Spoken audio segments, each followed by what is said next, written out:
Muchísimas gracias.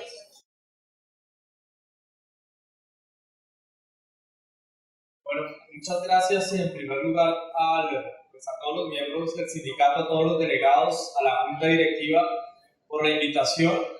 Me parece muy importante poderles traer a ustedes unos elementos de socialización sobre la financiación de la educación en Colombia, la financiación de la educación preescolar básica y media, el ciclo obligatorio, la situación estructural de esa financiación y la situación actual, porque me parece que estamos en una coyuntura muy particular que tiene que ver con las condiciones de posibilidad de que se siga garantizando el derecho a la educación en Colombia y puedan mejorar, digamos, esas condiciones materiales para la prestación del servicio. Entonces, muchas gracias por la invitación, es un placer estar acá y voy a entrar en materia lo más rápido posible y de la manera más concisa porque pues acabo de ver la agenda y creo que tienen bastantes puntos adicionales. Entonces, quería decir en primer lugar, pues presentarme, yo hago parte del Grupo de Socioeconomía, Instituciones y Desarrollo de la Universidad Nacional de Colombia y venimos asesorando a FECODE en las negociaciones bianuales y específicamente en la negociación de la reforma constitucional al Sistema General de Participaciones, que como lo vamos a ver es la principal fuente de financiamiento de todo el sistema educativo en lo que tiene que ver con el ciclo obligatorio. O sea, el Sistema General de Participaciones es la fuente, digamos, de todos los gastos y entre ellos la nómina y las prestaciones y todos los gastos asociados a la infraestructura y asociados a otros ítems con los cuales se sostiene el sistema educativo de preescolar básica y media. Entonces vengo a hablar de eso y pues vamos a entrar en materia de una vez. Tengo muchos elementos, en realidad la conferencia podría durar más, espero que dure 1 hora y tengamos un momento más para preguntas. Estamos arrancando más o menos hacia las 9:10, la idea es durar hacia las 10 pasadas y tener un espacio, un momento para algunas de las preguntas que ustedes puedan tener al respecto. Entonces voy a pasar algunas de las diapositivas, las voy a pasar muy rápido porque si no la conferencia sería muy extensa, pero de todas maneras la presentación ya estaba en poder de la junta directiva y se las puede copiar a ustedes por la vía que ustedes y la junta directiva consideren. Muy bien. Entonces, primero un contexto muy rápido sobre el sistema educativo para saber de qué estamos hablando y del orden de proporción del asunto que vamos a tratar. Lo primero que hay que decir, y esto a ustedes de pronto les va a sonar un poco fuerte o exótico, es que en Colombia no existe un sistema educativo. Lo que existen son varios subsistemas que tienen muy poca relación entre ellos. Digamos que la educación fue reconocida por la Constitución colombiana del 91 como un derecho de todas las personas, pero en realidad todo lo que podría comprender el derecho a la educación en Colombia se considera obligatorio solamente una parte de ese sistema, que es lo que corresponde a la educación preescolar básica, primaria, secundaria y media. Y se considera, en la Constitución se habla de 9 años de educación básica más 1 de preescolar, pero después en la Ley 115 de 1994, la Ley General de Educación, se habla de la necesidad de ir ampliando el preescolar de un solo grado, que es transición, a 3 grados, ¿no? Al jardín y al prejardín. Eso es lo que he puesto yo aquí en estas cajitas azules, que implica este ciclo de educación obligatorio ampliado de los 3 a los 16 años. Digamos que de 5 a 16 años es obligatorio ya por ley, de los 5 a los 14 años es obligatorio por ley, pero posteriormente a la ley, digamos a la Constitución del 91 y a la ley 115, vamos a encontrar que varios gobiernos han planteado en sus planes de desarrollo, que también son leyes, la necesidad de universalizar también la educación media.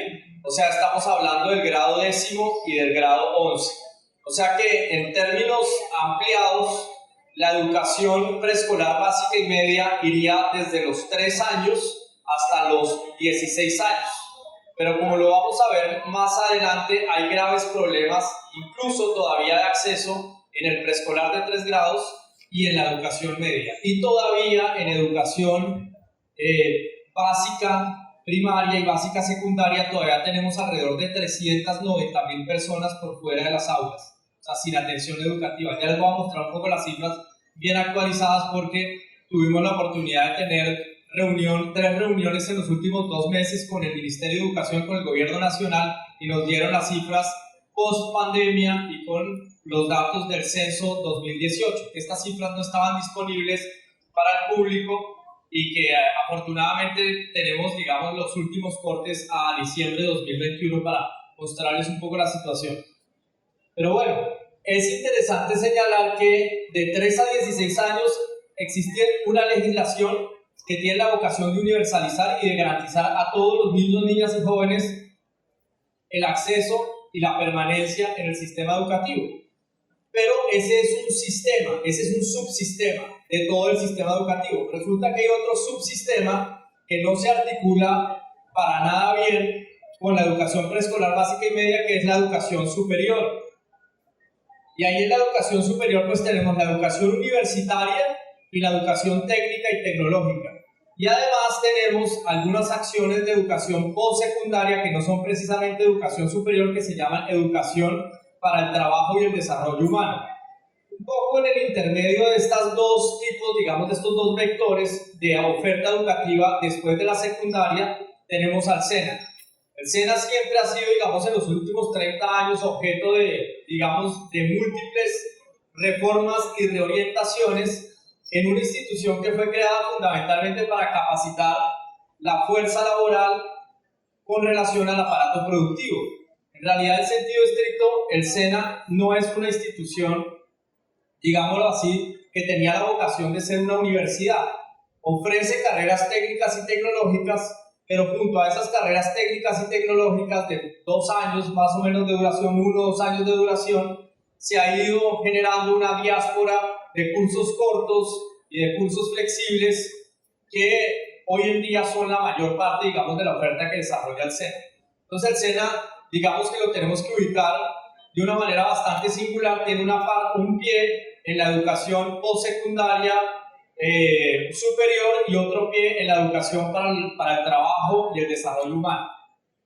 Y además de eso, nosotros tenemos ya no en la educación después de la secundaria, sino antes del sistema formal educativo de preescolar básica y media, tenemos al ICBF, que es otra institución bastante singular porque tiene la vocación de garantizar ya no solo la educación, sino el cuidado integral de la infancia de los 0 a los 6 años, de los 0 a los 5 o 6 años.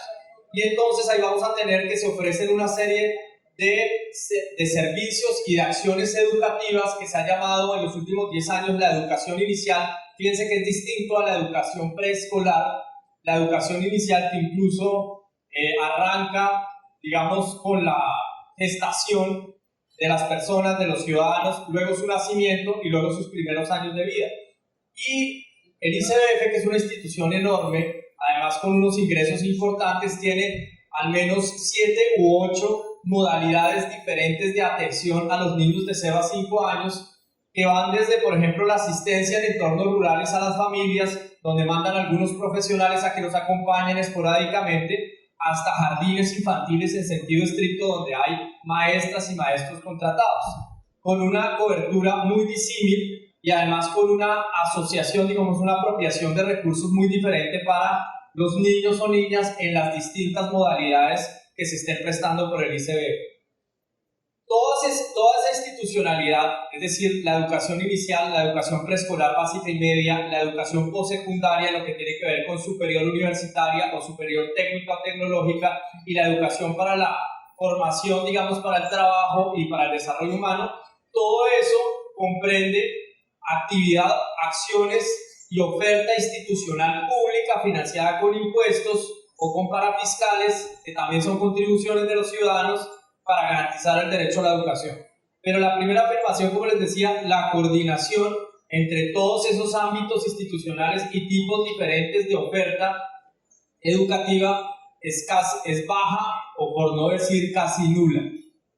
Entonces, hoy una persona nace en Colombia y el Estado dispone de una serie de recursos y de oferta institucional, pero no se logra garantizar trayectorias completas por todo este sistema educativo, cual sería lo ideal, que una persona naciera, entrara al sistema de educación inicial, pasara por la preescolar básica, media, y tuviese la oportunidad de cursar, digamos que un ciclo completo de educación superior, de educación postsecundaria, fuese técnica, tecnológica o universitaria, en pregrado o en posgrado. Pero esto no está pasando en Colombia y digamos que en buena medida es porque no existe desde la política pública una concepción unificada de la trayectoria educativa como la condición básica de la realización del derecho humano a la educación.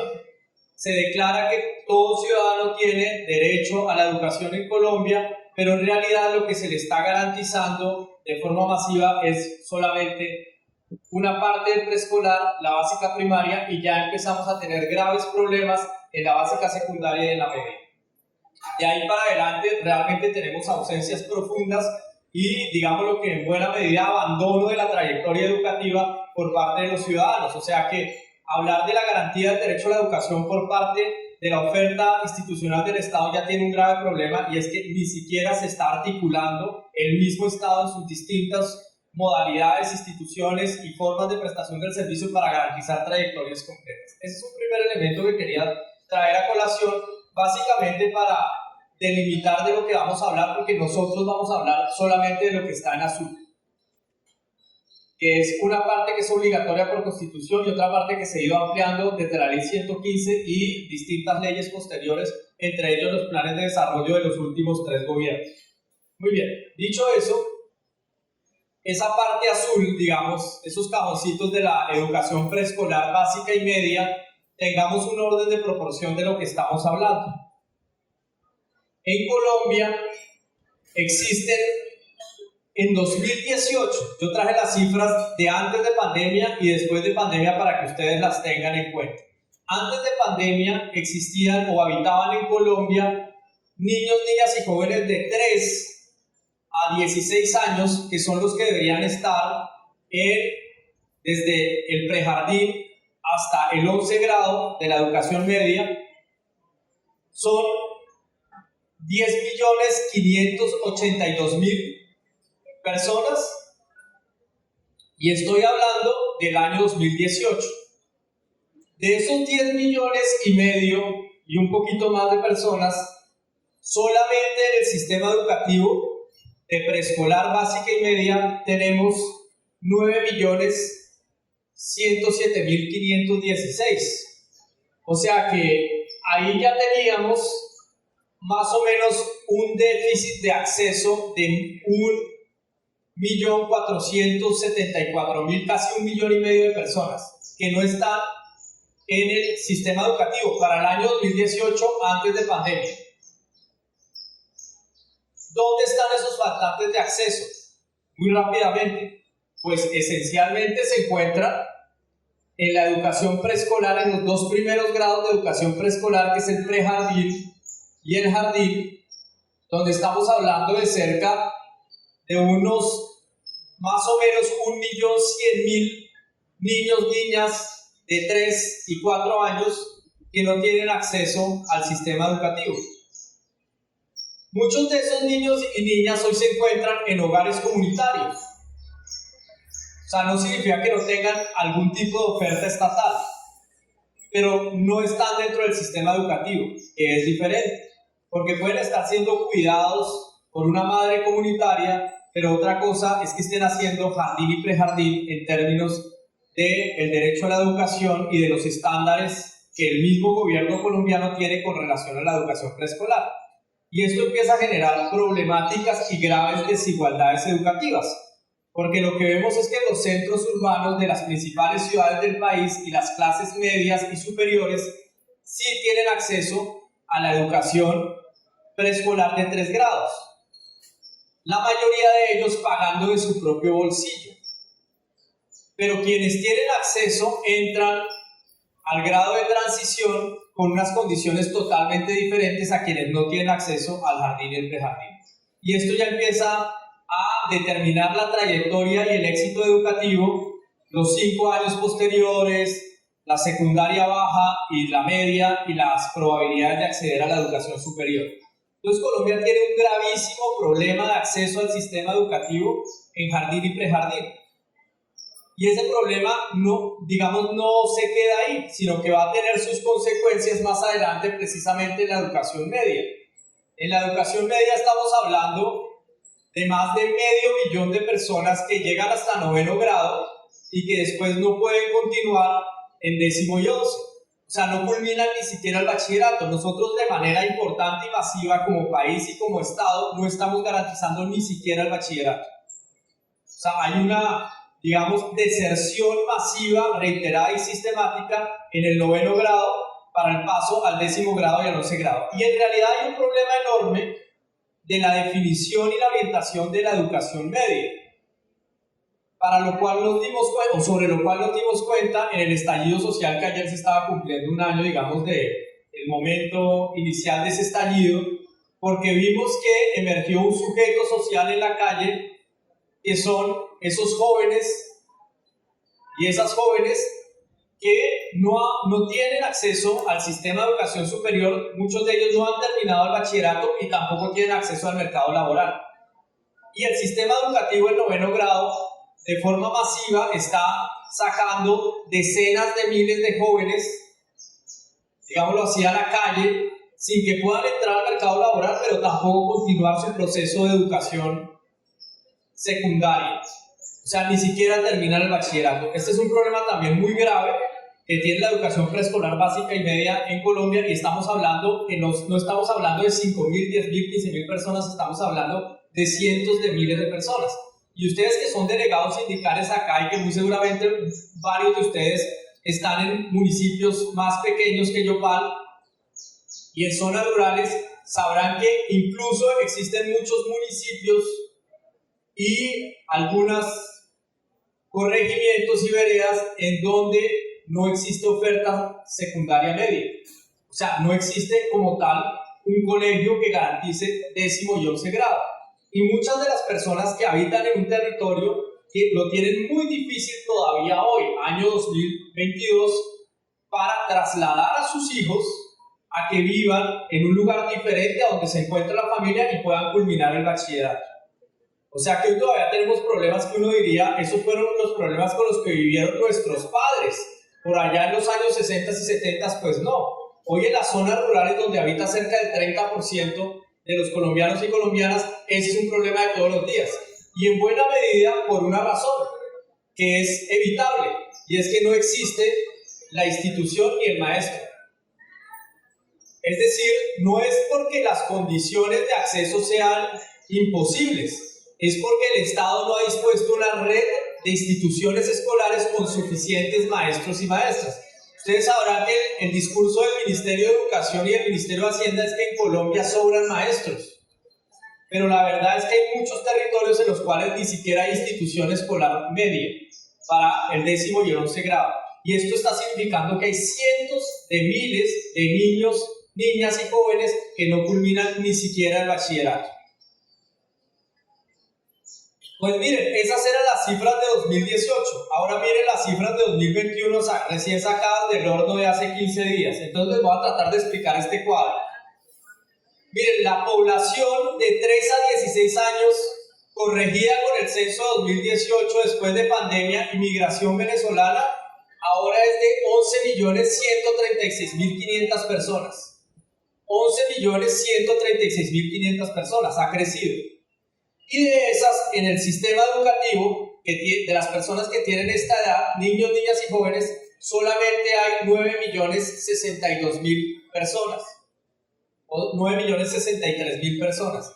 ¿Eso qué significa? Significa que tenemos más de 2.060.000 personas, 2.060.000 personas.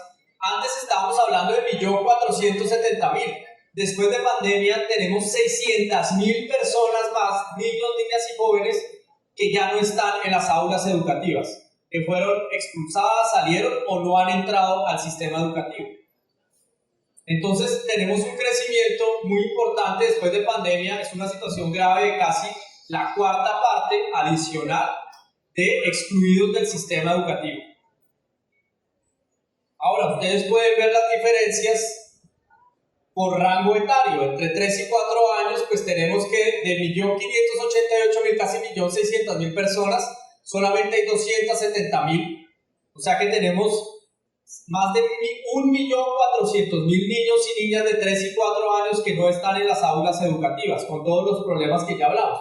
Pero también viene a ser bastante grave la situación de la educación media.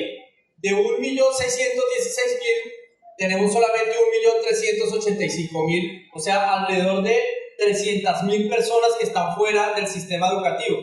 Y ayer tuve la oportunidad de mirar los datos muy en detalle, anoche, precisamente para asesorar a FECODE en la discusión sobre la reforma constitucional, y estamos hablando de cerca de 390.000 personas en primaria y en secundaria baja que no están en el sistema educativo. O sea que todavía en primaria y en los primeros grados del bachillerato tenemos gravísimos problemas de acceso. Eso va a sumar alrededor de 2.060.000 personas que están por fuera del sistema educativo. Este cuadro, que no lo voy a explicar completamente en detalle, lo que muestra es la participación, frente a esas cifras, la participación pública y privada. Fíjense ustedes que esta parte que está en el círculo azul es la evolución de la matrícula oficial, y la parte que está en rojo es la evolución de la matrícula privada. En Colombia tenemos una matrícula privada del orden del 21, casi el 22%, o sea, de cada 10 niños que están en el sistema educativo, más de dos están pagados con sus propios recursos. Ahora bien, si uno toma esos dos, o pensémoslo más bien en una base de 100 personas, 22 están en el sistema educativo privado, lo que es interesante es ver que el 70% de esas 22 personas, o sea, digámoslo así, casi 15 de esas 22 personas son de estratos 1, 2 y 3. O sea que estamos hablando que alrededor de 1,5 millones de personas en Colombia no acceden, si bien está en el sistema educativo, pero no accede a la educación pública, aun cuando sus recursos son limitados, y terminan pagando de su propio bolsillo la educación preescolar, básica y media. O sea, todavía la situación es un poco más difícil si consideramos que buena parte de esas personas tendría que estar en el sistema público o pasar paulatinamente del sistema privado de bajo costo, o sea, colegios de pobres para pobres que están en todas las ciudades de Colombia, en los barrios populares, y donde la gente prefiere enviar a sus hijos, así sea pagando un arancel bajo, con todo lo que ello implica, y no enviar al colegio público porque no se encuentran las condiciones que considera la familia son adecuadas para poder cursar sus estudios en el ciclo obligatorio. Tengamos en cuenta que aquí estamos hablando del ciclo que por ley, por la misma ley y constitución, el Estado colombiano debe garantizar a todos los ciudadanos y ciudadanas en ese rango etario. Entonces la situación es del siguiente orden. De 11 millones de personas, hay 2 millones de personas y un poco más totalmente fuera del sistema educativo. Y además tenemos otro 1,5 millones que está pagando de su propio bolsillo, siendo de recursos limitados, estrato 1, 2 y 3. Muy bien, esta era la introducción simplemente para que se tenga un orden de proporción. Cuando hablamos del sistema educativo público, estamos hablando en realidad de más o menos 7,5 millones de niños, niñas y jóvenes que van todos los días al sistema escolar, al conjunto de escuelas, a las instituciones educativas, y reciben unas determinadas horas de formación y, digamos, van cursando dentro de los ciclos que ya hemos mencionado: el preescolar, la básica primaria, la básica secundaria y la media. Estamos hablando de 7,5 millones de personas, 2 millones por fuera, 1,5 millones pagando de su propio bolsillo. Muy bien, entonces vamos a entrar ahora sí en materia. Esta era la parte introductoria. A mí siempre me parece importante el orden de proporción, las cifras, porque uno puede llevar 30 años o 40 años siendo profesor en el sistema escolar, pero muchas veces les pregunto cuántos niños hay en el sistema escolar. Me dicen 2 millones, me dicen 1,5 millones, 3 millones.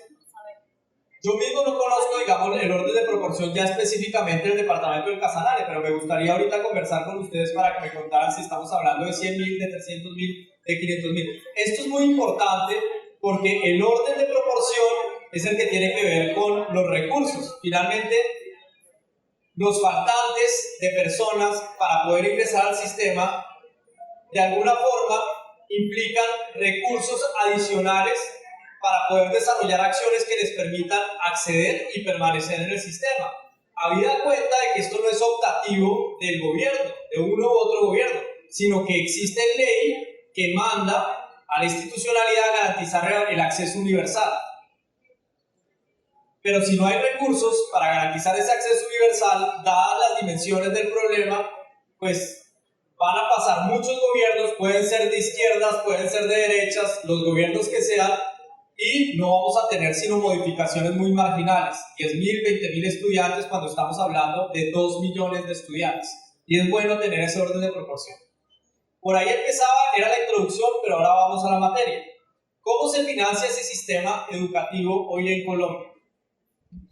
Ese sistema educativo se financia con estas fuentes que muestran esta torta. Esta torta muestra por colores las principales fuentes de financiación. Y ustedes van a encontrar que la principal fuente de financiación, como ahí se muestra, cerca del 70% de los recursos que sirven para financiar a esos 7,5 millones de personas, pero que deberían ser suficientes para cubrir a cerca de 11 millones de personas, para financiar esos 7,5 millones de personas, la principal fuente, el principal componente de recursos es el Sistema General de Participaciones. El Sistema General de Participaciones son las transferencias que el gobierno nacional tiene que hacer a las entidades territoriales de los recursos que el gobierno nacional recauda de los impuestos que todos y todas pagamos. Alce la mano aquí, ¿quién paga impuestos? Todos, ¿cierto? Por una de 2 vías, sea por la vía del consumo. Cada vez que ustedes se acercan a un supermercado, miren la colilla, o van a un restaurante, miren la colilla, miren en la factura y van a encontrar cuánto pagaron ustedes ahí de impuestos. O sea que todos por la vía del consumo pagamos impuestos, pero también por la vía del ingreso, porque a muchos de ustedes les retendrán en la fuente, o si prestan algún servicio adicional de lo que hacen. O sea que hay profesores que son contratados por contrato, que no creo, contratados por órdenes de prestación de servicio, como los hay en algunas partes del país, incluso financiados con recursos públicos, pues sabrán que se les retiene en la fuente una parte de lo que les pagan. O si no, algunos que ya tienen ingresos superiores a determinado límite, tienen que declarar la renta. Tienen que hacer una declaración de renta normalmente en el segundo semestre del año para las personas naturales y tienen que pagar impuestos por esa vía, o por la retención en la fuente o por la vía de la declaración de renta, ¿no es cierto? Entonces todos pagamos impuestos. Esos recursos, los principales impuestos en Colombia van no al departamento de Casanare, no a la ciudad de Yopal, van al Fisco Nacional, los recauda la DIAN y los administra el Ministerio de Hacienda. Según el Observatorio de Política Fiscal de la Universidad Javeriana, que es quizá el centro de investigaciones que le hace un seguimiento más detenido a todo el tema fiscal, pues el centro de investigaciones independiente, de cada 100 pesos que se recaudan en impuestos, 86 los recauda a nivel nacional. Los otros 14 se quedan entre el departamento y el municipio.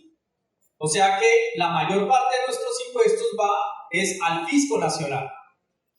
Y por constitución, la Constitución del 91, y ya les voy a explicar un poquito más en detalle por qué, la Constitución del 91 dijo que una parte de ese 86% de los impuestos se tiene que devolver a los municipios y a los departamentos. No se puede quedar en el nivel nacional, sino que tiene que ser devuelto a las entidades territoriales para financiar prioritariamente 4 competencias sociales que tiene el Estado.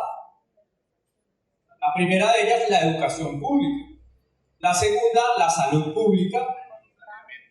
La tercera, el agua potable. Y la cuarta, el saneamiento básico, los alcantarillados, digamos. Fíjense ustedes que la salud pública en Colombia, lo que hoy la gente llama SISBEN, se financia de esas transferencias territoriales. Cuando ustedes se encuentran probablemente con algún miembro de su familia o algún amigo que no tiene trabajo estable, Muchos les dirán, fui a la EPS, y uno les pregunta, bueno, ¿y usted en qué EPS está afiliada? Le dirán, no, yo estoy por el CISBEN. Esa es una manera muy imprecisa de decir realmente que está financiado por el régimen subsidiado en salud, que saca recursos de los impuestos para entregárselos a esas EPS para que les cubran, entre comillas, les cubran la atención en salud preventiva cuando estén enfermos, cuando tengan una condición patológica específica. ¿De dónde sale esa plata? De sus impuestos. ¿A dónde va? Al nivel nacional y se la devuelven a las entidades territoriales.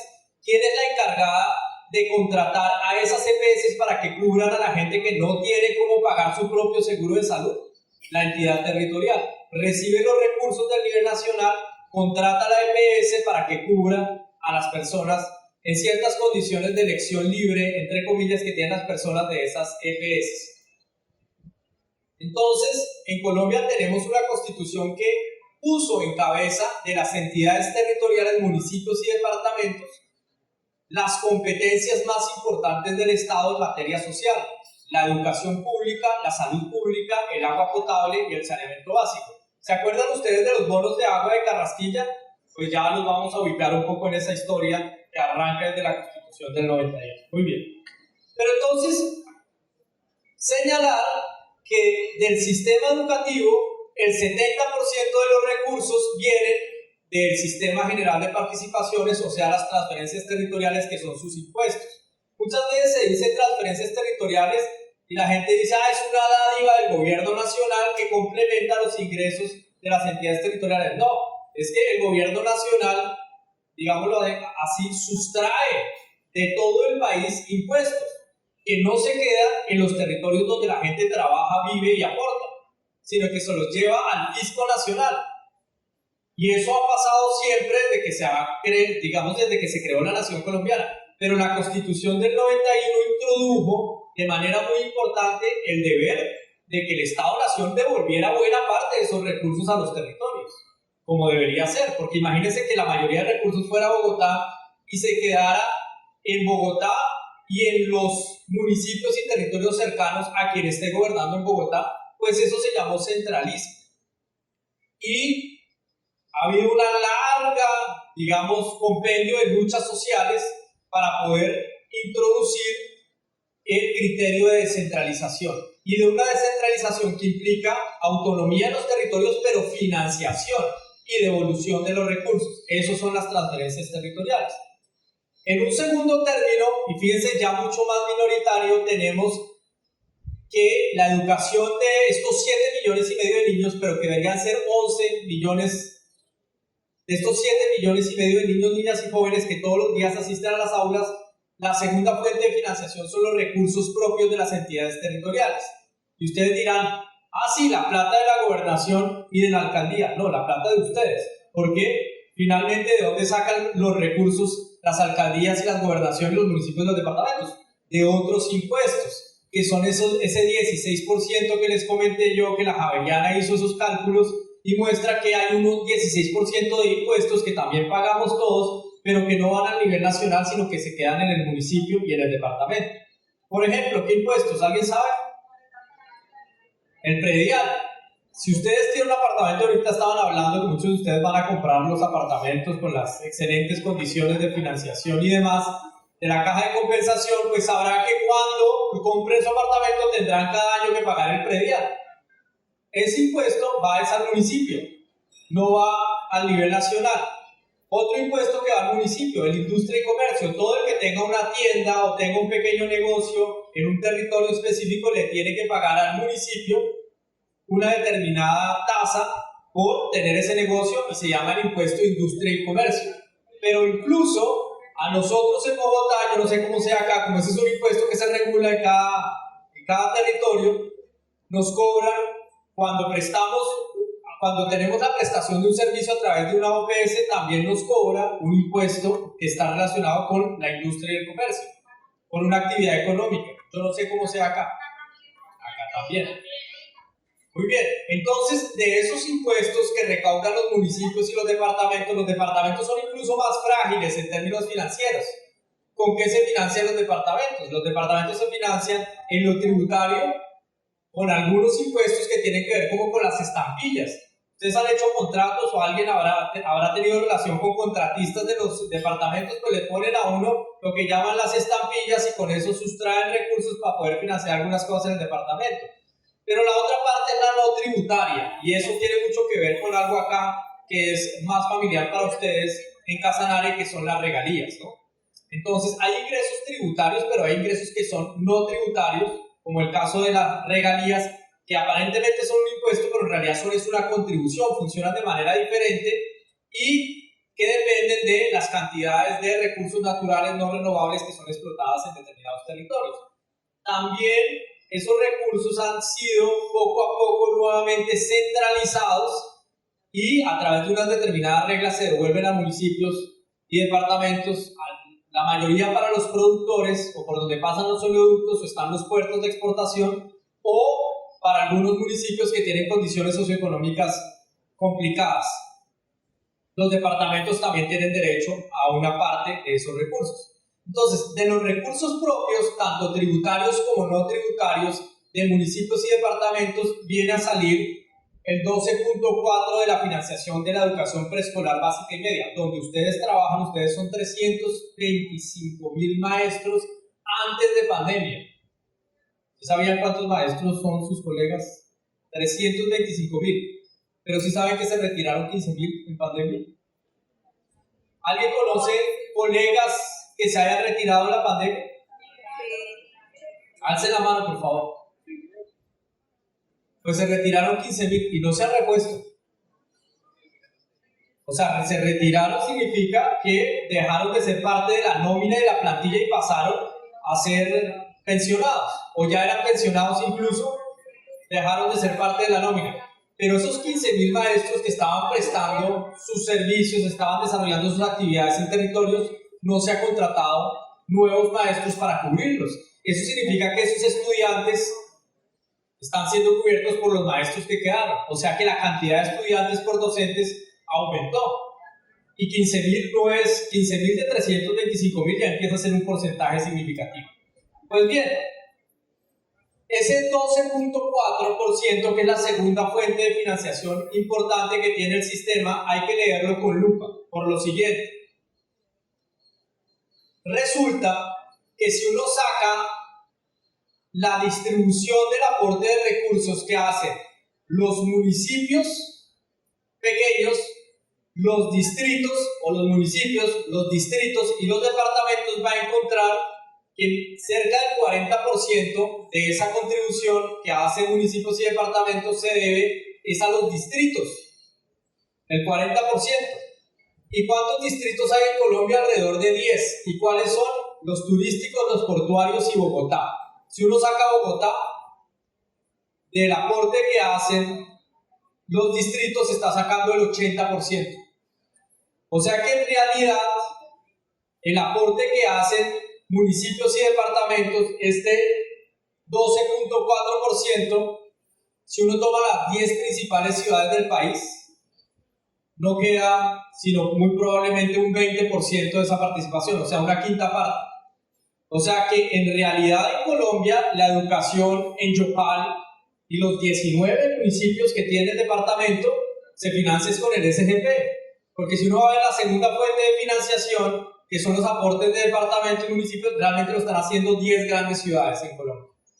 Bogotá se lleva como el 35%, y de ahí si ustedes ponen Medellín, Cali, Cartagena, Barranquilla, las principales ciudades, y si quieren poner el departamento de Antioquia y el departamento de Cundinamarca, van a encontrar que Colombia, que tiene, ¿cuántos municipios tiene Colombia?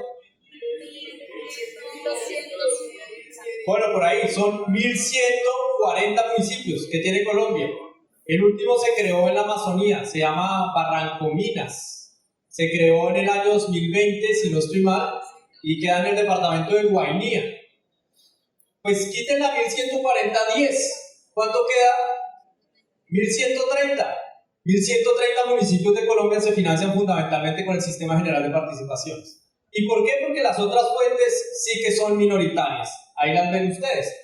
La inversión nacional, que ya son los recursos que el gobierno nacional no transfiere, sino que se queda, dispone para el sector educativo, los administra el Ministerio de Educación, pero eso corresponde a cerca de un 8% nomás.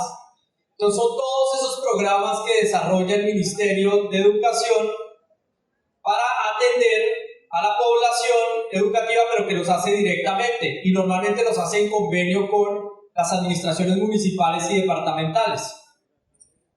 ¿Alguien, por ejemplo, últimamente ha hecho parte de algún programa de formación del ministerio, de formación docente del ministerio?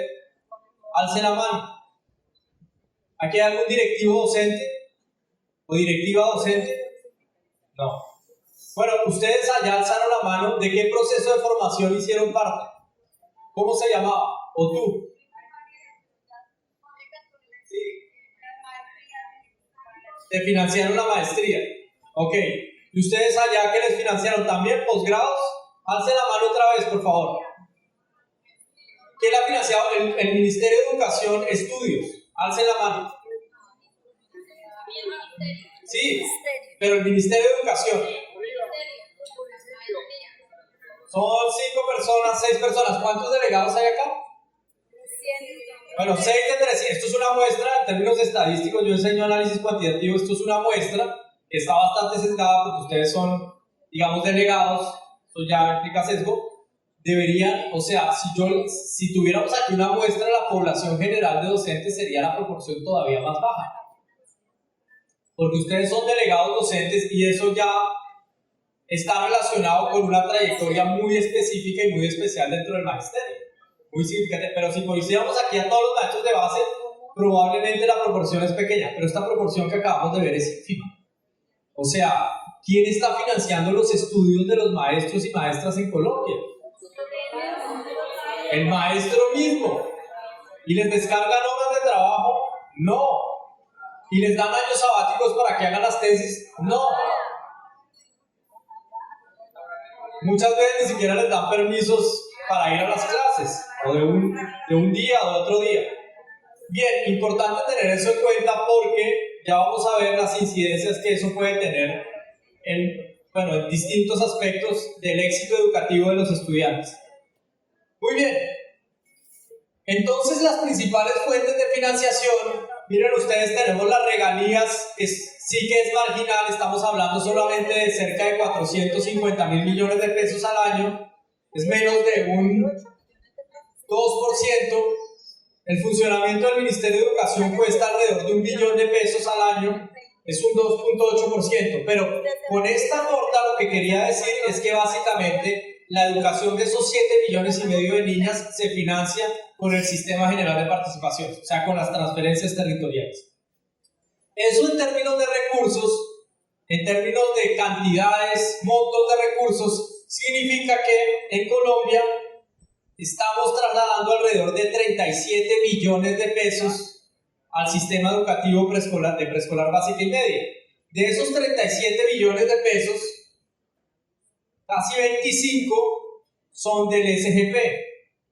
De las entidades territoriales son 4.5 billones de pesos, la inversión nacional son 3 billones de pesos, estas son las transferencias a seguridad social de los maestros, maestras y de todos los trabajadores del sector educativo, 2.5 billones de pesos, el funcionamiento del MEN, 1 billón de pesos y las regalías 400.000 millones de pesos. Esto suma alrededor de 37 billones de pesos. Y para el Producto Interno Bruto colombiano, ustedes saben cuánta riqueza producimos los 50 millones de colombianos desde el 1 de enero hasta el 31 de diciembre, eso se llama el Producto Interno Bruto. Y el Producto Interno Bruto en Colombia está oscilando alrededor de los 1.050 billones de pesos. O sea, nosotros producimos como sociedad 1.050 billones de pesos. Si a eso le sacamos qué proporción corresponde a 37 billones, pues nosotros estamos más o menos en 3.6 billones de pesos, perdón, 3.6% del Producto Interno Bruto que estamos dedicando a la financiación de la educación en el ciclo obligatorio. 3.7 billones de, perdón, 3.7% que corresponde a 37 billones de pesos. Más o menos, un poco menos, ¿no? 3.6% del Producto Interno Bruto que corresponde más o menos a 37 billones de pesos. Muy bien, entonces, la conclusión de esta primera parte, ¿Cómo se financia la educación preescolar básica y media en Colombia? Pues fundamentalmente con las transferencias territoriales que se llama el Sistema General de Participación. ¿Y por qué eso es así? Porque la Constitución del 91 recogió luchas, digámoslo, casi centenarias o de décadas por la descentralización en Colombia. Es decir, por luchar contra ese centralismo con el cual se construyó el Estado colombiano y que implicaba que la mayoría de recursos van al nivel nacional y que además en el nivel nacional se toman la mayoría de decisiones sobre lo que le compete a la ciudadanía en general, a sus condiciones socioeconómicas, a los derechos que tienen y que el Estado es el obligatario de esos derechos. Entonces, a lo largo del siglo XX se fueron dando luchas muy importantes para que esos recursos se transfirieran a los municipios y a los departamentos. La primera lucha, o una de las luchas centrales, fue la lucha precisamente de los maestros, que condujo en los años 60 a la creación del situado fiscal. El situado fiscal, que es la primera expresión de descentralización fiscal importante que tenemos en Colombia, se crea a raíz de las movilizaciones de los maestros en los años 60. Yo no sé, quizá aquí no tenemos maestros o maestras que hicieran parte en los años 60 de ciertas movilizaciones que llamaron las marchas del hambre y las marchas de los pies descalzos y demás, pero ustedes como parte del PECODE me imagino que rememorarán esas luchas tan importantes, porque fíjense que esas reivindicaciones se centraban en un punto en particular, y era que el gobierno nacional participara del pago de los salarios de los docentes y de sus condiciones de estabilidad laboral. Porque antes de los años 60 los maestros eran contratados por departamentos y municipios, les pagaban de 12 meses al año, les pagaban 8, 6 meses, muchas veces les pagaban con cajas de aguardiente en la licorera departamental o con las cajas de cigarrillos de las empresas departamentales.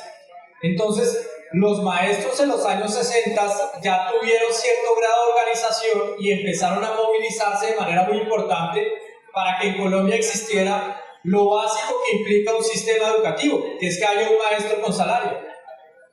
Puede que no exista una infraestructura, puede que el piso de la escuela sea de tierra, pero si no tenemos un maestro o maestra que tenga una mínima condición sociolaboral, pues básicamente uno ahí sí ya no puede hablar de sistema educativo.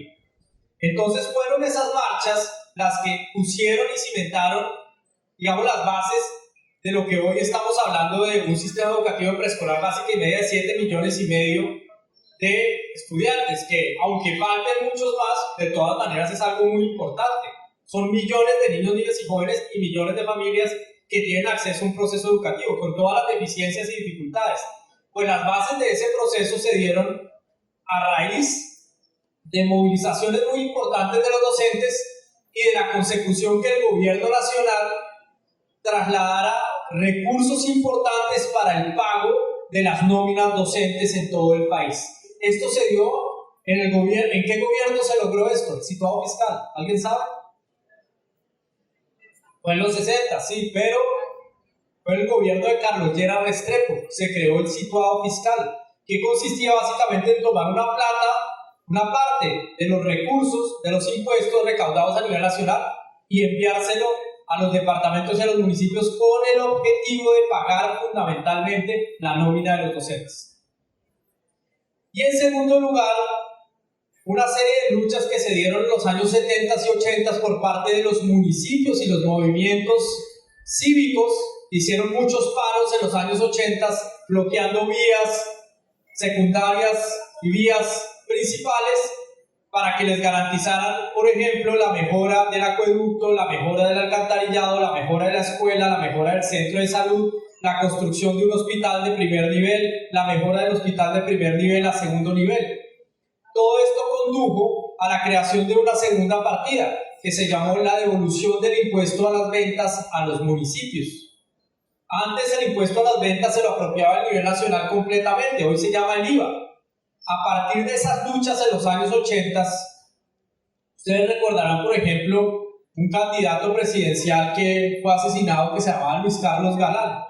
Luis Carlos Galán, que venía de región, y una parte de ese partido, y obviamente que estoy hablando aquí en términos históricos, no estoy haciendo ninguna mención a la situación actual de ese partido al cual perteneció en su momento, pero también se cindió Luis Carlos Galán, movilizaba de manera muy importante la demanda de la descentralización fiscal y de que parte de esos recursos del impuesto a las ventas se devolvieran a los municipios. Y ellos lo lograron más o menos en el año 84, y la Constitución del 91 fue a recoger esas luchas tanto de los maestros como de los movimientos cívicos, como de ciertas capas políticas de región, para que de manera importante se devolvieran los recursos a los municipios y departamentos. Y esto se concretó en dos artículos de la Constitución, el artículo 356 y 357. Esos dos artículos de la Constitución que están aquí mencionados señalaron que tanto el situado fiscal como el impuesto a las ventas en su devolución a los municipios no debía, digamos, retirarse del contexto de la nueva Constitución, sino que por el contrario debía fortalecerse.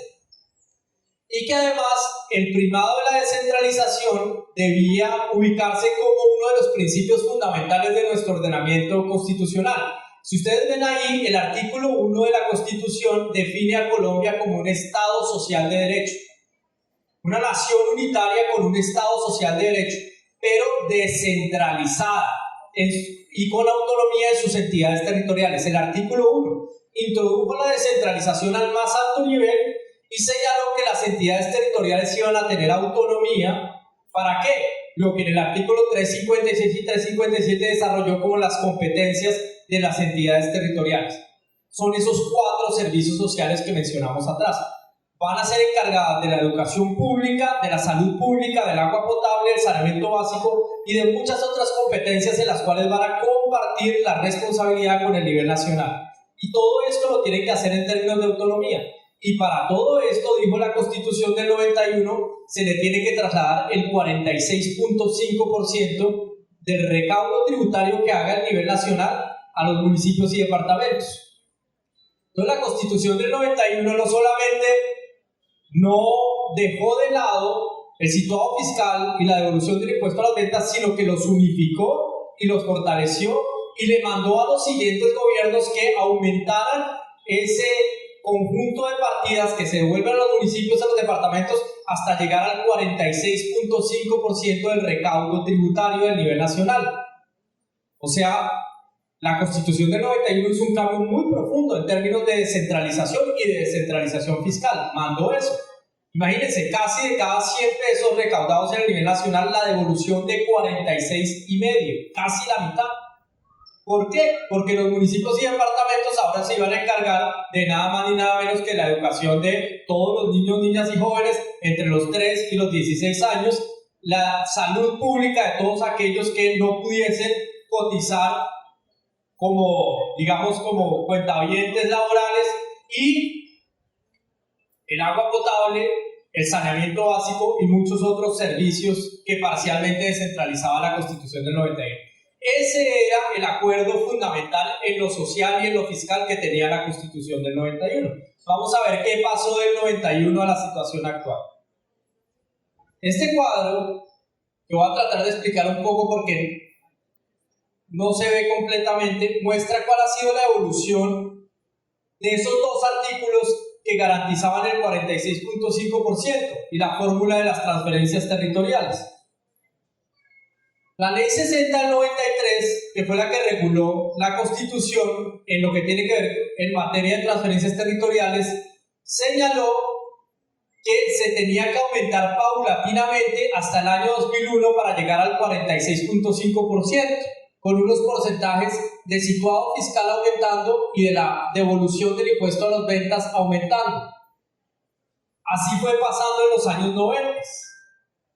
Hasta que en el año 99 Colombia tuvo una crisis económica importante, ¿no? La crisis, primero, del sistema de cooperativas financieras, segundo, del sistema UPAC, tercero, de todo el sistema financiero, cuarto, crearon Fogafín, quinto, pusieron el impuesto del 2 por mil, que era mientras la crisis, hoy es el 4 por mil y todavía no lo retiran, era transitorio. Y toda esa crisis se dio en un contexto de crisis internacional, porque primero fueron los países asiáticos, luego Rusia, luego toda América Latina, que entró en crisis económica. No vamos a entrar aquí, digamos, en el detalle que es muy interesante de por qué se generó esa crisis, pero baste decir que se dio en el contexto de la liberalización y la apertura económica. O sea, Colombia entra en una apertura económica irrestricta, ¿con qué gobierno?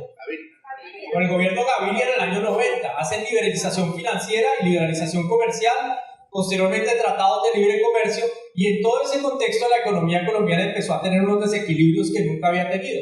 La economía colombiana era pequeña en el contexto de América Latina, pero muy estable. Era la economía más estable de toda la región. En los años 80 hubo la crisis de la deuda externa de todos los países de América Latina, con hiperdevaluaciones, la gente andaba con maletas de billetes para poder ir al supermercado. Eso no pasó en Colombia. Colombia tuvo una gran estabilidad macroeconómica desde los años 20. Incluso la crisis del 29, que fue mundial, no le pegó tan duro a Colombia. Colombia había tenido un manejo macroeconómico de una economía más o menos cerrada estratégicamente con mucha estabilidad.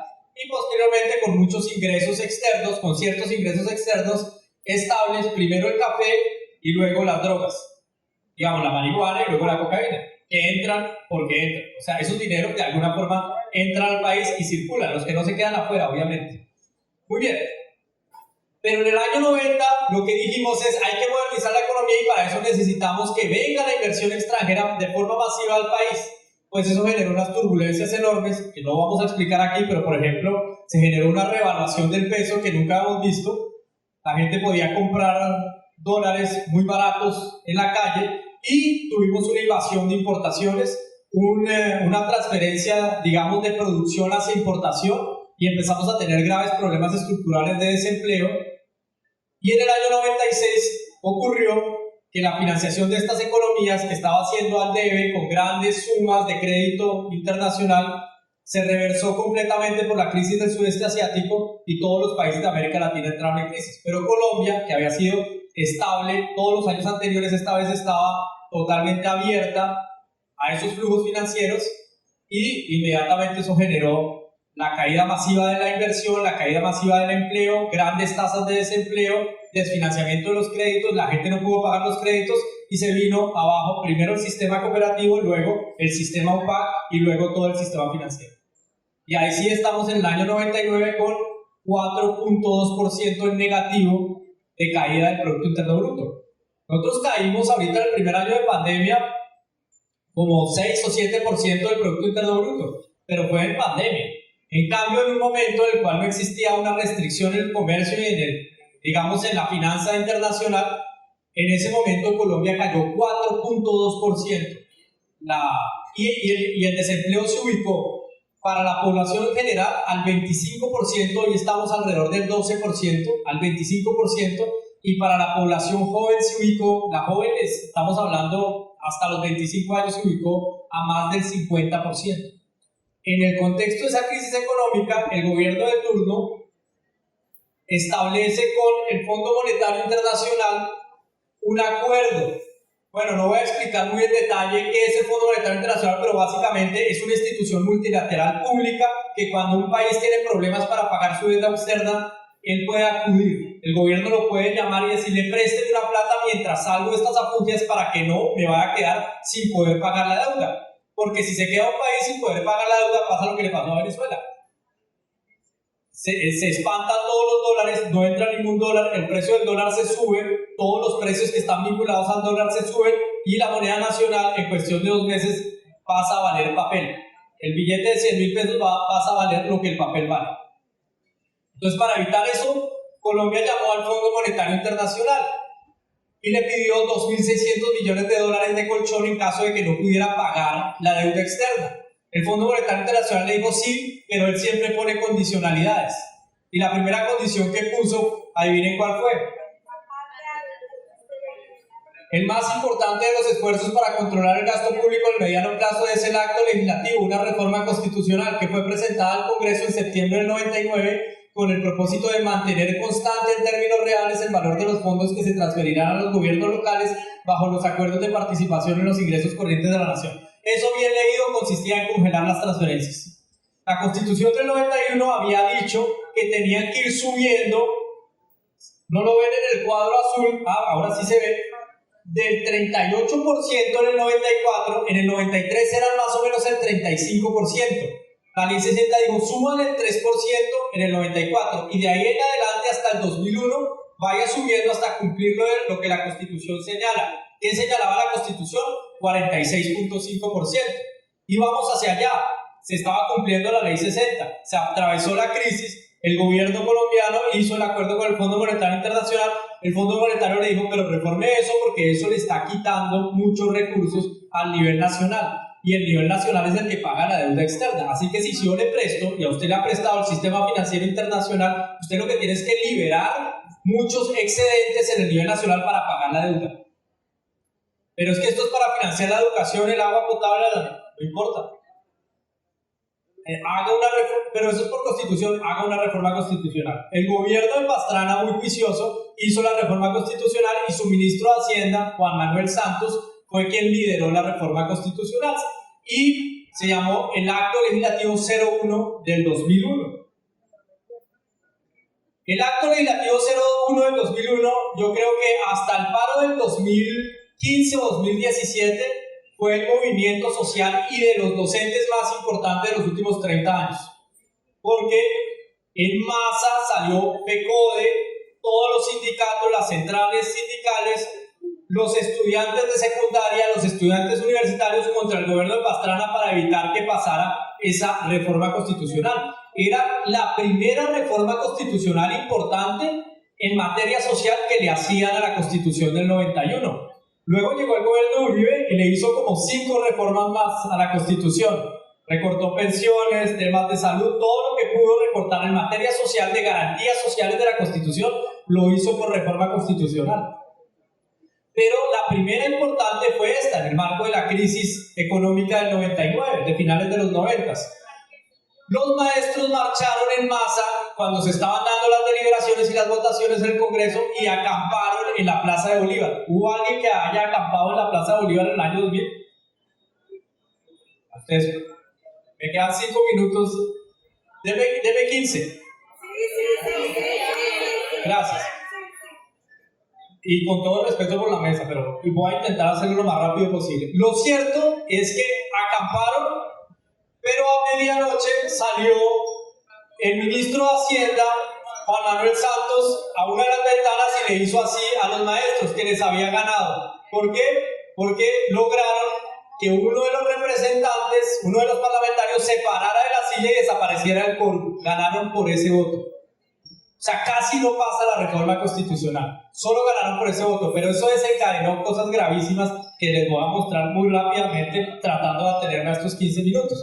Lo primero es que esa reforma constitucional pasó bajo la promesa de que era transitoria y quedó en el texto constitucional este parágrafo.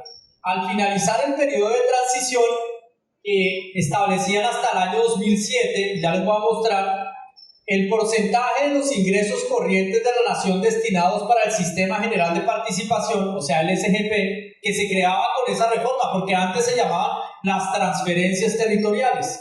Ahí se creó el SGP y se introdujo la Ley 715, que fue la que reguló esa reforma constitucional. Será como mínimo el porcentaje que constitucionalmente se transfiera en el año 2001. O sea, ¿cuál era el porcentaje que antes de la reforma la Constitución señalaba? 46.5%. Se tenía que volver a eso. Y además esa reforma señalaba que si se congelaban los fondos de las transferencias, en términos reales significa que se aumentaba solamente la inflación. Pero como ustedes hicieron, disculpen la palabra, pero saben que es coloquial, pues hicieron una movilización, un bochinche, se hizo la presión, pues dijeron, bueno, vamos a agregarle a eso, no el congelamiento total, sino al menos 2 puntos porcentuales hasta el año 2005 y 2.5 puntos porcentuales hasta el año 2008. Miren lo grave que es congelar las transferencias. Si se congelan las transferencias en términos reales, quiere decir que no hay aumentos a los salarios, por encima de la inflación, punto. Porque ¿de dónde van a salir los aumentos por encima de la inflación si las transferencias están congeladas en términos reales? Y es que a ustedes les pagan los salarios de esas transferencias. Son 325.000 maestros. La nómina cuesta alrededor de 25 millones de pesos al año. Si esa nómina crece por encima de la inflación, crece en cientos de miles de millones de pesos. Pero si las transferencias están congeladas, ¿de dónde va a salir la plata? Entonces, se dijo que aumente por lo menos un porcentaje que pueda permitir algún grado de manejo en los costos educativos y particularmente en la nómina. Y que esta reforma vaya hasta el año 2007 porque la Constitución del 91 señala que todas esas competencias eran contra ese aumento de las transferencias. No le podían dejar salud, agua potable, saneamiento básico y educación a municipios y departamentos recortándole y congelándole las transferencias. Pero ¿qué pasó en el año 2007 cuando ya se iba a cumplir el periodo de transición? Pues que el gobierno de turno, y ahí ya había pasado un gobierno, ya había pasado la ruptura del proceso de paz con las FARC que hizo en su último año el presidente Pastrana, el ascenso de la candidatura de Uribe, el primer gobierno de Uribe, y había empezado el segundo gobierno de Uribe con una reelección en un país donde no había reelección, y se había dado una reforma constitucional. Ustedes ya saben también dos votos que no aparecieron, el de Teodolindo, el de Gis, para que se pudiera reformar la Constitución y permitir que el gobierno se reeligiera por primera vez en muchos años en la historia de Colombia, incluso antes de la Constitución del 91. Pues en ese contexto, el gobierno de turno pasó una nueva reforma constitucional. Pero esta reforma constitucional, para no cumplir la anterior, todavía fue más grave, porque implicó dos asuntos importantes. El primer asunto importante era que ya no se pasaba de esta fórmula a la previa, como lo había prometido el primer acto legislativo, sino que se ampliaba el periodo de transición hasta el año 2016, lo que se llama el periodo de transición. ¿Por qué se llama el periodo de transición? Antes se llamaba el periodo de transición porque transitamos a volver a lo que había antes en la Constitución. Ahora se llamó el periodo de transición porque se transitaba, pero a algo nuevo. Entonces lo primero es que no se cumplió la promesa de la primera reforma, se dejó atrás esa fórmula, se dijo que iban a aumentar los fondos, la inflación solamente más unos puntos porcentuales, ya no el 2%, sino el 3.5%, a veces el 4%, a veces el 3.5%, pero fíjense ustedes lo curioso, ya no estábamos en crisis económica. O sea, la primera reforma fue como resultado de una crisis económica, pero la segunda reforma se dio en el contexto del auge económico.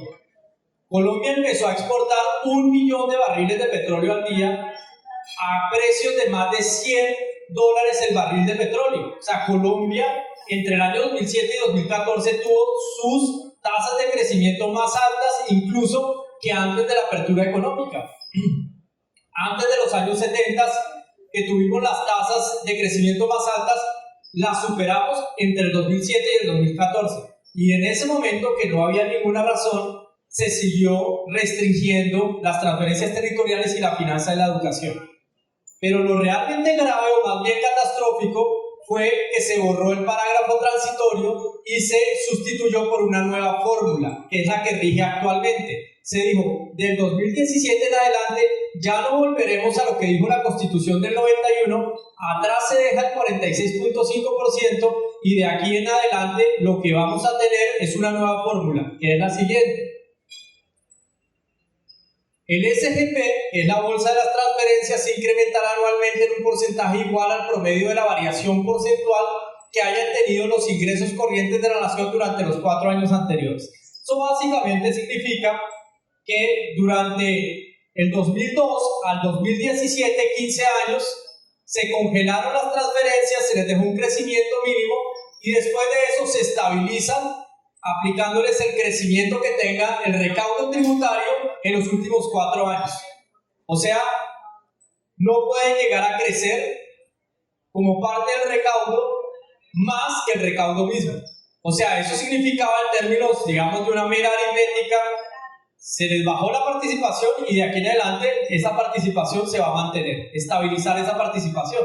Eso consistía en abandonar el 46.5% y terminamos en esto, el 26.7%. O sea, con 2 reformas constitucionales pasamos de el mandato constitucional de trasladar 46,5% de los ingresos corrientes de la nación a trasladar solamente el 26.7%, o sea, 20 puntos porcentuales, una quinta parte de nuestros impuestos menos para financiar las competencias sociales. Y eso es grave porque las competencias no se devolvieron, sino que los municipios y departamentos hoy en día siguen teniendo las mismas competencias e incluso más. Hay 2 competencias adicionales que se le cargaron a municipios y departamentos en estos 15 años, ya 20 años. Por ejemplo, el programa de alimentación escolar. Ese programa de alimentación escolar no existía en los años 90. Y en segundo, la atención integral a la primera infancia. Ahora resulta que municipios y departamentos tienen que desarrollar acciones de atención integral a la primera infancia y ponerle dineros y recursos al ICBF para ampliar coberturas. Eso no existía en los años 90. Eso fueron nuevas competencias. O sea que se ampliaron las competencias y se contrajeron los recursos. Eso es una devolución al mandato constitucional. Eso fue fueron 2 reformas constitucionales en la vía de restringir la capacidad del Estado para garantizar derechos sociales. Si uno toma, y ahora sí ya vamos a ir redondeando, si uno toma los últimos 20 años, del 2002 al 2022, va a encontrar, ojo con estas cifras, que se dejaron de trasladar 398 billones de pesos. Entre el 2002 y el 2021, sin contar 2022, el 2021, 19 años, se dejaron de trasladar 398 billones de pesos a las 4 competencias principales. Y de esas, más de 200 billones de pesos, entre 200 y 210 billones de pesos se dejaron de trasladar al sistema educativo de preescolar básico y medio.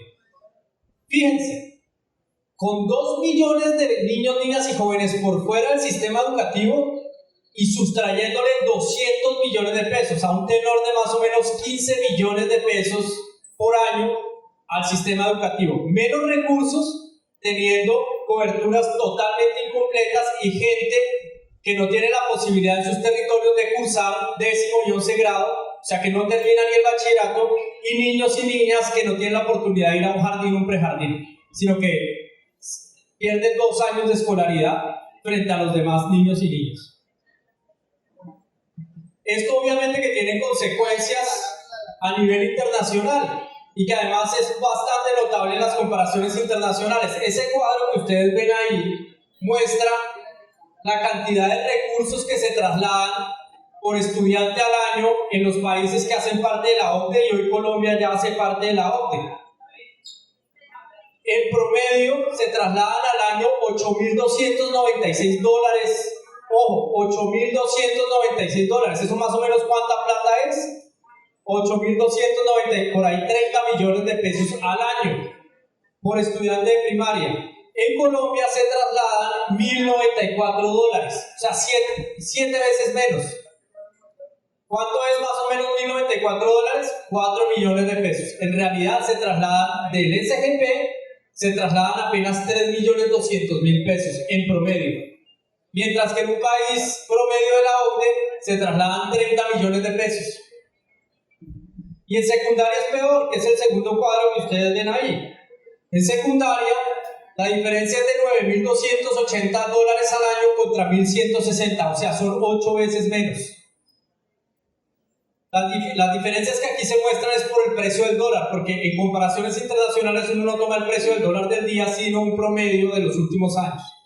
Entonces, a todos los países que hacen parte de la OCDE les aplican una prueba de conocimientos a los niños y niñas, que se llama la prueba de PISA. Y entonces la prueba de PISA se le aplican a todos estos países y Colombia siempre queda en el fondo de la tabla, o sea, el último o el penúltimo en las 3 competencias. Y cuando salen los resultados, y salen los resultados también de las pruebas saber, que nuestros estudiantes no están pasando las pruebas saber, pues nos encontramos básicamente con que toda la opinión y todo el dedo apunta hacia quiénes son los culpables de que no haya calidad en el proceso educativo. Los maestros y maestras. ¿Por qué? Porque no se forman. ¿Por qué? Porque no les interesa. ¿Por qué? Porque adoctrinan a los estudiantes, no les enseñan. Pero nadie está mostrando que lo que pasa es que nosotros estamos gastando $1.000 contra $8.000 o $9.000 que gastan los otros países en promedio para ofrecer resultados educativos mejores. Y nadie está preguntando, alcen la mano cuántos han sido financiados para sus estudios de maestría entre los maestros. Y nadie está preguntando, como lo dice la OCDE, para que se noten importantes cambios en el éxito educativo de los estudiantes se necesitan dos cosas. La primera es que el maestro tenga posgrado y sobre todo doctorado. Y uno va y mira, de esos 320.000 maestros no existen ni 800 doctorados. Y sería muy bueno ver cuáles de esos se retiraron ahorita. Porque ya llegan al doctorado, es como la culminación de la carrera y no como el inicio de la carrera, como corresponde, para poder rendir. Pero la segunda es peor. La segunda es que se necesita no un maestro de aula solamente, sino que se necesita un maestro de apoyo. O sea, usted tiene que tener el maestro al frente del aula y tiene que tener un maestro por cada 12 maestros apoyando. O sea, por 12 maestros tiene que haber un maestro. Y las cifras que nosotros tenemos es que no existe el maestro de apoyo, lo que existe, y casi ya no, es el orientador escolar, que es una cosa totalmente diferente. Pero el orientador escolar es uno por cada 2.800 estudiantes. En la OCDE es un maestro de apoyo por cada 144 estudiantes. Y aquí tenemos un orientador escolar por cada 2.800 estudiantes. Termino. ¿Cuál es la situación actual? Estas dos reformas constitucionales sobre la espina dorsal de la financiación del derecho a la educación en preescolar básica y media, que es la espina dorsal, digamos, de la obligación del Estado frente a la educación, esas dos reformas constitucionales que reformaron la principal fuente de financiación por mucho en los 1.130 municipios y para la mayoría de instituciones educativas y para esos 320.000 maestros, trajo dos tipos de consecuencias: las consecuencias de corto plazo y las consecuencias estructurales. Consecuencia de corto plazo, ojo con esto. Este cuadro es del Ministerio de Educación, nos lo mostró y afortunadamente le tomamos foto en la negociación de FECODE con el gobierno nacional en el año 2017. Es un cuadro muy importante, porque este cuadro lo que muestra es cuánta plata le entraba en el año 2017, el primer año en el que se aplicó la reforma constitucional después del periodo de transición, la nueva fórmula del cálculo del Sistema General de Participaciones, fue en el año 2017, y mostraba de la plata que entraba al SGP cuánta debían gastar. Por primera vez en Colombia ocurrió que dio saldo en rojo. Desde la Constitución del 91 eso nunca había dado saldo en rojo. Dio $500 millones en rojo, año 2017. Y habían calculado que para el 2018 la cosa era más grave. 1.2 billones de pesos de saldo en rojo. ¿Qué significa saldo en rojo ahí? Significa que no se puede pagar alguno de estos rubros. Nómina. Los gastos administrativos del sistema, o sea, las secretarías de educación. La partida de gratuidad que va a cada colegio, o sea, lo que transfieren al colegio. Y la partida de matrícula que va a los municipios pequeños no certificados. O sea, si hay $500 millones de saldo en rojo, hay que recortarle, sea a la institución educativa, al municipio no certificado, a la entidad territorial o a los docentes. ¿Qué hicieron ese año? El gobierno nacional tuvo que hacer una adición presupuestal de $500 millones. Eso no ha pasado desde ese año. Si ustedes miraran los últimos 10 años, no hay ningún gobierno que haya hecho adiciones presupuestales. El presupuesto es uno, se planea desde el año anterior y en el curso de la vigencia no se hacen adiciones presupuestales. Fue por el resultado de esa reforma que el gobierno de Santos, con la ministra de ese entonces que se llamaba Janet Gija, tuvieron que salir a mitad de la vigencia y hacer una adición presupuestal de $500 millones. ¿Y por qué la hicieron? Porque todos los secretarios de educación del país, en ese momento como de 70 entidades territoriales que son las certificadas donde hay secretario de educación, le mandaron una carta a la ministra diciéndole: estamos muy preocupados porque no ha llegado la plata para pagar los celadores, los servicios públicos y la conectividad. Por eso lo hicieron. Pero el siguiente año el déficit era de 1.2 billones de pesos. ¿Qué hicieron? Implementaron el ajuste de la siguiente manera. Número 1, empezaron a sacarle plata al FOMPET. ese fondo de pensiones de los empleados territoriales, que es la hucha donde le meten, la billetera, el bolsillo donde le meten mano cada vez que les hace falta plata, pues le empezaron a meter plata desde ese momento al FOMPET. Le pidieron prestado, entre comillas, $500 millones para el año 2018. Pero si el déficit era de 1.2 billones, ¿de dónde sacaron el resto? Porque sacaron $500 millones de las pensiones territoriales. ¿De dónde sacaron el resto? Recortaron 2 partidas. Obviamente, como dice el refrán, ¿no? Por donde se rompe la tula, por donde está más débil, ¿no? ¿Y dónde es más débil? Pues por las instituciones educativas. ¿A quién le recortaron? A los colegios. La partida de gratuidad, que era de 100.000 pesos por estudiante, bajó paulatinamente a 85.000 pesos por estudiante mientras la inflación subía. O sea, le recortaron alrededor del 23% esa partida. Y la otra partida que recortaron es la de los municipios no certificados, esos 1.130 municipios, o 1.000, en este caso son como 1.040 municipios no certificados. A esos municipios les recortaron lo que llaman la partida de gratuidad de calidad matrícula. Y esa sí que la recortaron en casi un 30%. Pero el déficit crecía. Nosotros calculamos el déficit porque le empezamos a hacer seguimiento con nuestros propios datos al déficit y encontramos que para los siguientes años iba a subir a 1.7 billones de pesos. ¿Qué siguió haciendo el gobierno nacional? Le siguió sacando recursos al FOMPET. Este texto muestra que en el año 2020 le sacaron 980.000 millones de pesos al FOMPET, casi $1 billón de pesos.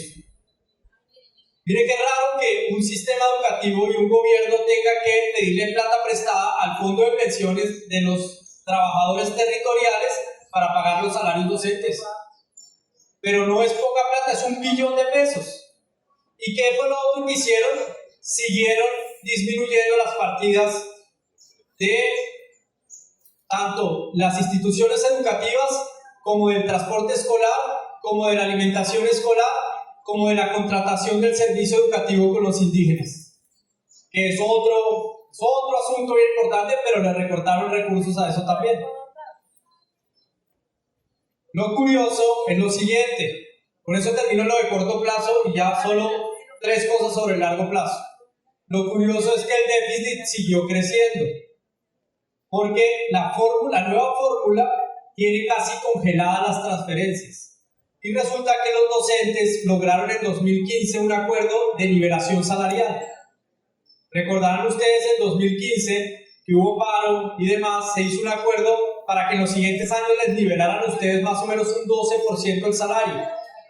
Y en 2019 se logró acordar para unos puntos porcentuales adicionales para 2020-2021.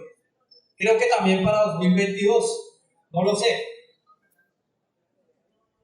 La nómina crece por encima de la inflación, lo que negocian los estatales y lo que ustedes negocian. Las transferencias se mantienen estables. ¿Qué pasa? Aumenta paulatinamente el déficit. Nosotros hicimos el cálculo. Para el año 2022, este año que está cursando, el déficit era de 2 billones de pesos. Y el gobierno nacional no lo ha querido confirmar, pero ya hay información de que es de ese orden el déficit. Pero ya 2 billones de pesos empiezan a tocar la nómina. Empiezan a tocar la nómina. Y ustedes saben que la nómina se paga con los recursos que van entrando al fisco. O sea, este año sus salarios se están pagando con lo que se está recaudando este año. Y se piden platas prestadas para poder calzar la tesorería. Pero imagínense ustedes, hipotéticamente, lo que le van a entregar al nuevo gobierno. Le van a entregar un sistema educativo con un déficit de 2 billones de pesos. Las transferencias son más o menos en este año de 28 billones de pesos. Estamos hablando de casi un 8% de déficit del sector educativo. Entonces, la situación es bastante crítica, porque los salarios van a crecer por encima de la inflación o al menos la inflación, pero las transferencias no están creciendo ni siquiera la inflación. Nosotros hicimos el cálculo, las transferencias crecieron para este año 3.8%, con la fórmula que dejó la segunda reforma de Uribe, mientras que la inflación ¿de cuánto fue? 5.6%. O sea que las transferencias en términos reales este año cayeron. Son menores las transferencias en términos reales este año que las del año pasado. Y los salarios crecen por encima de la inflación. Ese déficit va a ser insostenible muy probablemente este año o el siguiente. O sea, el nuevo gobierno va a recibir con un sector educativo que tiene cerca de 2 millones de personas por fuera que deberían estar en el sector educativo y un déficit estructural creciente que ya sobrepasa los 2 billones de pesos y que empieza a afectar la posibilidad de pagar la nómina. Esto es importante para ustedes porque hoy en día ya más del 90% del SGP es nómina. Y si la nómina, como lo dice la ley 715, solo se puede pagar con el SGP, no es posible, hoy no es legal pagar nómina docente con cualquier otro recurso, solo se puede en el SGP. ¿Saben qué va a pasar en la negociación del próximo año? Que vuelve a haber negociación 2023. Básicamente que no va a haber nada que negociar. Porque la nómina va a llegar al 93, 94, 95% y el resto de rubros que implican alimentación escolar, infraestructura educativa, formación docente, todo lo demás, servicios públicos, administración, conectividad, solamente va a tener un 5% para poderse pagar del SGP. En esas condiciones la van a tener muy difícil los maestros para decirle al país que lo que queda en el sector educativo como recursos, porque recuerden que el SGP es la mayoría de los recursos, ahora hay que dárselos 100% a la nómina docente.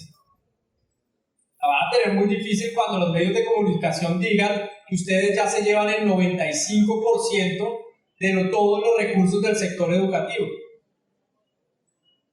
Y nadie diga que eso es el resultado de 2 reformas constitucionales en las cuales ustedes no tuvieron que ver. Por eso es muy importante que hasta el último maestro de Colombia, de esos 320.000, tenga claro este diagnóstico, porque los medios de comunicación van a mostrar el porcentaje. Hay un periodista que todas las mañanas llama a alguien y lo pasa al tablero, pues allá van a pasar al tablero al ministro de Educación para que muestre cómo los maestros de Colombia se llevan más del 95% del presupuesto educativo y van a hacer un paro porque quieren más en el 2023. Entonces, si hasta el último maestro de Colombia no está claro que este es el resultado no de las exageradamente buenas condiciones salariales y prestacionales de los maestros, que no es cierto, sino de 2 reformas constitucionales que bajaron del 46.5% al 26.7%, lo que la Constitución del 91 había garantizado, y que además le sustrajeron 400, y ya para ese momento serán más o menos 430 millones de pesos, no solo a la educación, sino a la salud, al agua potable, al saneamiento básico, y de los cuales serán más o menos 220 millones de pesos de la educación. Si eso no lo tiene claro hasta el último maestro de Colombia, la pelea está muy complicada, está muy dura. Básicamente eso era lo que yo les venía a contar. FECODE, que tiene claro el diagnóstico y que desde el año 2015, cuando se hacen las negociaciones bipartitas, le viene diciendo al gobierno: nosotros sabemos que el problema es ese y queremos con ustedes pactar una reforma constitucional para empezar a devolverle paulatinamente los recursos a las transferencias territoriales. Ese fue uno de los principales puntos del pliego de peticiones del 2015. Me encantaría hablar con cualquier maestro por allá en un corregimiento en Casanare y preguntarle por qué ese punto es tan importante y que me dijera: es muy importante por eso. Y si eso no se hace, nos van a llevar a eso.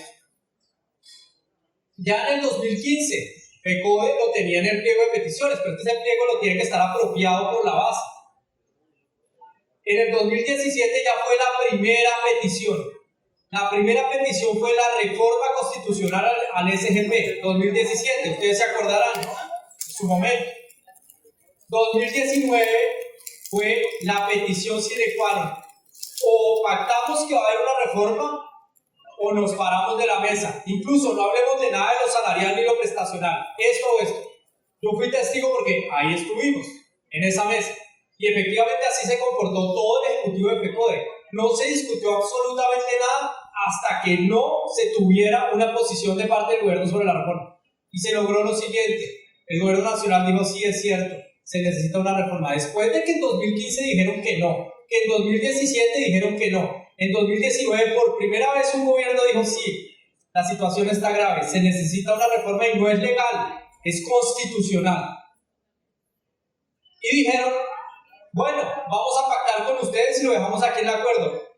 El ejecutivo de FECODE dijo, no señores, lo tienen que meter en el plan de desarrollo, porque en ese momento estábamos en discusión del plan de desarrollo.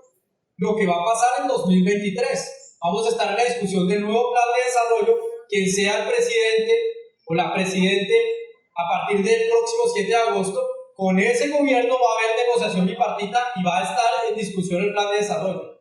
Y entonces FECODE exigió, lo meten en el plan de desarrollo para que eso quede como una ley, que ustedes se comprometen a hacer una reforma constitucional y a discutirla, no solamente con FECODE, sino con los municipios, los departamentos, las ciudades capitales y todos aquellos quienes tienen que ver con esas transferencias territoriales. El gobierno a regañadientes, ya en el mes de abril pasando a mayo, ya estábamos casi reventando todos los términos legales de la negociación, dijo, está bien, lo vamos a meter en el plan de desarrollo. Y quedó en el artículo 188 del plan de desarrollo. Se convocará una comisión de alto nivel, se convocó la comisión. Empezó a sesionar en noviembre del año 2019. En el año 2020, mes de febrero, después de dar una discusión muy álgida con el gobierno nacional, teniendo un poco una posición bastante tímida de los municipios, los departamentos y demás, el gobierno por primera vez en los últimos 30 años o 20 años después de la reforma llegó con una propuesta para reformar el SGP. Y es la siguiente.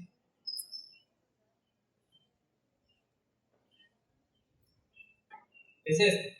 Dijo, nosotros lo único que podemos hacer es pegarle un empujón a la base del SGP.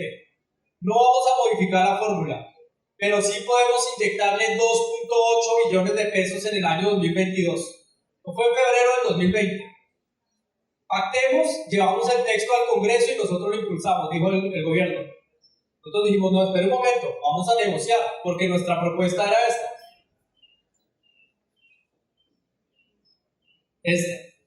Nosotros lo que queremos es que de aquí a 10 años retornemos al 46.5%. Y eso implica, si quieren, mantengamos la fórmula que hay, pero a ese porcentaje promedio de los últimos 4 años de los ingresos corrientes de la nación, le vamos a agregar por lo menos un 8% adicional, año tras año, durante 10 años. Y eso nos permite volver no solo al 46, sino al 47.5%. Obviamente la posición de FECODE, bastante maximalista. ¿Para qué? Para poder negociar. Y a sabiendas que negociación implica ¿qué? Correlación de fuerzas, medios de comunicación. Implica información a la base del sindicato. Y eventualmente implicaba movilización y paro. ¿Y qué pasó en marzo del 2020? Apareció la pandemia. Y el gobierno suspendió unilateralmente la mesa, no la volvió a citar. Luego ya vino el decreto de emergencia, todos para la casa, tapabocas y confinamientos. No sabíamos qué iba a pasar en el mundo entero. Y luego vino la discusión. Miren cómo fue inteligente el gobierno que pautó la otra discusión, la presencialidad. Y entonces vino que la agenda importante de discusión de FECODE se tornó la discusión sobre si retornan a las aulas o no retornan a las aulas y en qué condiciones. Muy importante, sí. Y mientras tanto, la cosa estructural se mantenía. Se dio el desenlace que se dio con un paro nacional en la mitad, porque ustedes pararon. Estando en semipresencialidad o no presencialidad, hay que reconocer que el movimiento sindical paró. Y se dio el estallido social. Y cuando retornamos a la negociación con el gobierno, la bipartita en el año 2021, En el mes de junio ya se había pasado un paro, un estallido social y toda la discusión de la presencialidad. No había condiciones de correlación de fuerzas para negociar. O sea, lanzar un paro en el segundo semestre del año pasado, había viabilidad muy poca. Lanzar una movilización muy poca. El tema había salido de agenda. Y estamos en este año. ¿Qué hizo FECODE en esa negociación? El gobierno nacional quería zafarse del compromiso, pero como afortunadamente había quedado en el plan de desarrollo por ley, FECODE les dijo: lo que tenemos es que reafirmar y volver a citar la comisión de alto nivel, y la volvieron a citar. El gobierno ha dilatado hasta donde ha podido, la citó nuevamente en noviembre, y en enero, en febrero tuvimos la primera reunión otra vez. De ahí salen muchas de las cifras que les he comentado sobre el sector educativo. Volvieron a citar la comisión. Y hace 10 días tuvimos la última reunión de la comisión, hace 2 semanas, antes de Semana Santa. El viernes antes de Semana Santa. Ya nos actualizaron cifras de cobertura y de población educativa, fueron las que les mostré. Nos actualizaron la situación macroeconómica, llevaron al Ministerio de Hacienda y dijeron: no hay plata. Claro que eso es lo que siempre dicen, pero esta vez dijeron: no hay plata porque tenemos el déficit más grande que ha tenido Colombia en toda su historia. Porque en pandemia efectivamente aumentó el gasto público, aumentó el endeudamiento. Fíjense, el endeudamiento del Estado colombiano pasó de 45% del PIB como acumulado a 60% del PIB, subió 15 puntos porcentuales en pandemia. De todas maneras es un endeudamiento sostenible y bajo, con relación a muchos otros países que tuvieron que hacer endeudamientos todavía mayores. Lo cierto es que en esa reunión se le preguntó al gobierno: ¿hay voluntad política para llevar una reforma constitucional que implique la ampliación de recursos? Y el gobierno básicamente dijo lo siguiente. Dijo: sí, pero toca o poner más impuestos o recortar otros gastos. Lo cual es obvio, porque si se va a ampliar de un lado, pues toca recortar de otro o sacar nuevos ingresos. O sea, básicamente una posición muy conservadora, pero todavía no ha cerrado la puerta. Pero les dijimos que llevaran una propuesta, que si se mantenían en esta propuesta, llevaran una propuesta, todavía no han dicho nada. Vamos a tener la próxima reunión. Yo precisamente estaba temeroso de no poder venir a esta sesión porque la reunión estaba citada para ayer en la tarde, pero volvieron a dilatar. No sé si es esta tarde o va a ser la próxima semana. De todas maneras, por un principio de realidad, y aquí ya termino, este gobierno ya se va. Las elecciones son en menos de un mes. La segunda vuelta es 15 días después. Si hay segunda vuelta. No hay segunda vuelta.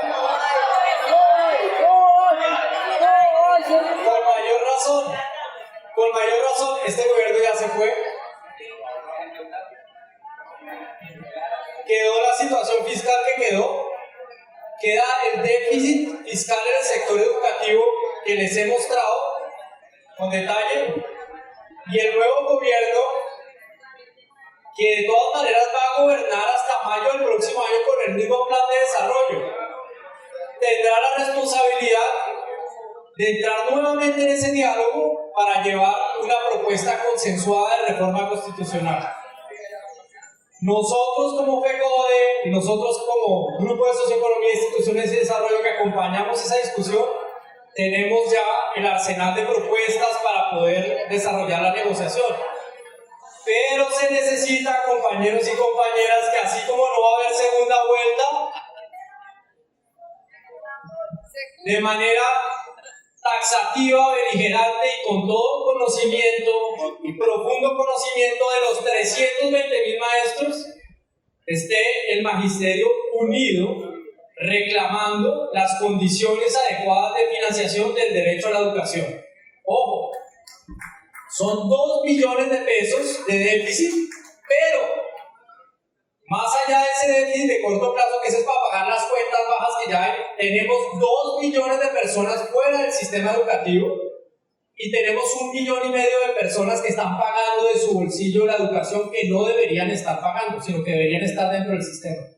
Así que la reforma al SGP que hay que hacer es una reforma no para tapar el hueco de corto plazo, sino para cerrar las brechas estructurales, y tiene que ser una reforma como la Constitución del 91 mandató, para tratar de cerrar los déficits históricos en democracia y en derechos sociales que este país ha venido incubando, y que la Constitución del 91 pretendió darle un giro, pretendió cerrar esas brechas para cumplir derechos, Estado social de derecho, con descentralización y autonomía en sus territorios.